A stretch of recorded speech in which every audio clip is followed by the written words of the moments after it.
I would like Dr. Laura Pitman, who is the Deputy Director over Female Operations, who is representing Director Jones today, and also Associate Director Evans, who unfortunately had really some very last-minute conflicts. So Dr. Pitman was a part of the Eddie Warrior Chapel project and can speak with great expertise on how this has impacted the department. So Dr. Pitman, please.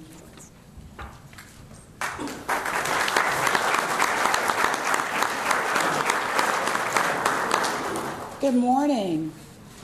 I just want to reiterate Director's regrets and Mr. Evans' regrets at not being able to be here today. I know they would much prefer to be here and help dedicate this chapel, which means so much to the agency, this facility in particular, our staff, and the offenders that we serve. You know, the director, if you didn't know, is one of the most avid supporters of Dr. Joe Wilson and World Mission Builders in his vision to build chapels at our facilities throughout the state. He shares that vision with Dr. Joe, and we look forward to having many more. So I'm pleased to be here for the dedication of this particular chapel. I don't know if you know it, many of you may. For those who don't, the timing of this chapel coming to this facility is amazing. Because we had to increase the population at this facility, programmatic space was decreased. So program space for the programs that are so critical to the reentry of these offenders was reduced, as was the availability of space for religious services and spiritual services for the offender population here. So the timing couldn't have been better as space was being reduced. The idea of this chapel came to be, and movement toward this day began. This facility is probably the most programmatic facility, I would say, among all of the facilities that we have within our state. That serves every citizen of the state of Oklahoma. The programs at this facility have been recognized by the state, I believe, 3 times. We've also received national recognition, the warden and her staff, for the programs here. And so the fact that space was going to be decreased for those services was really troubling.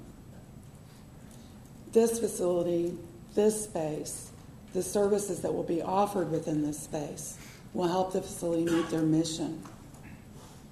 The fact that faith-based and religious services will be offered in this space helps provide the returning citizen or offenders, those who will return to our communities throughout the state, with a much more solid foundation from which to become productive citizens.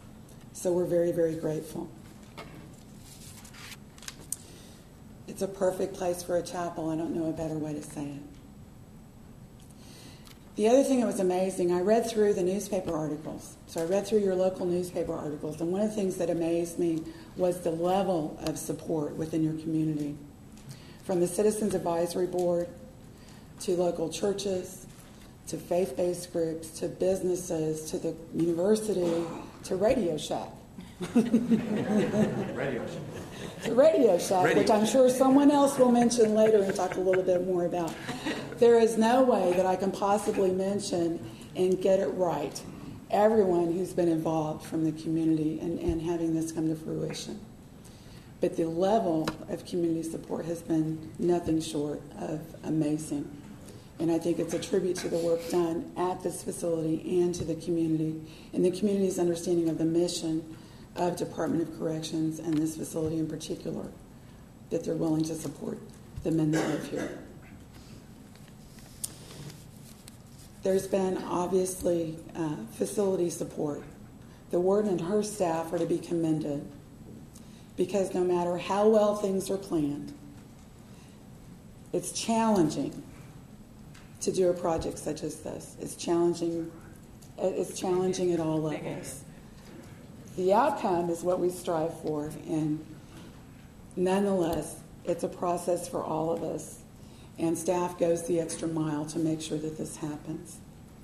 So I'd like to commend Warden, her deputy warden, the chief, all of the correctional officers at this facility, and all of the other staff that help make the mission for this facility. So I would hope that you would recognize them as well.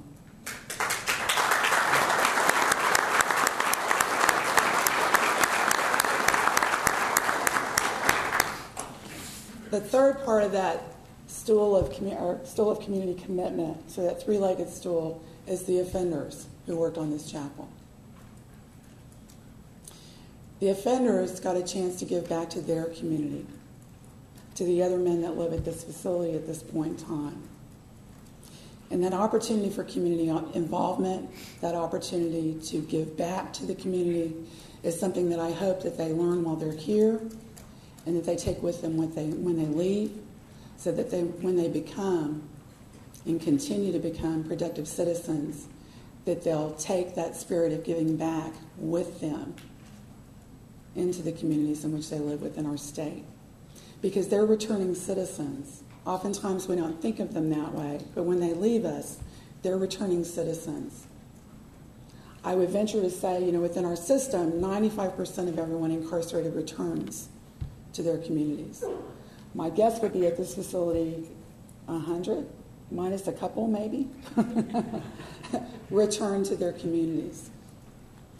So in order for them to be productive citizens, one of the valuable lessons they can learn is to give back.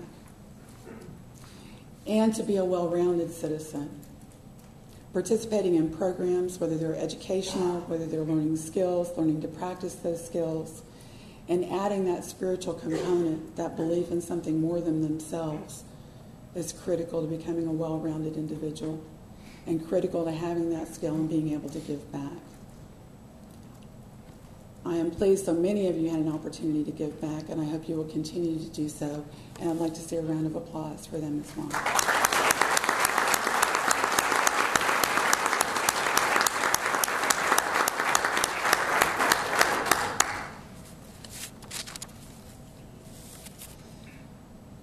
I'm really pleased that everyone was able to be here today.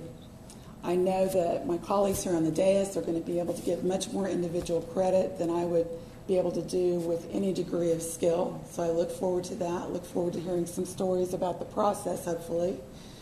I also look forward to the fact that the community is going to have an opportunity to take tours of the chapel and see the work that's been done by everyone in this room later today. So again, on behalf of Department of Corrections, thank you for your support, thank you for the work that you've done, and thank you for recognizing the opening of the chapel this day. Thank you.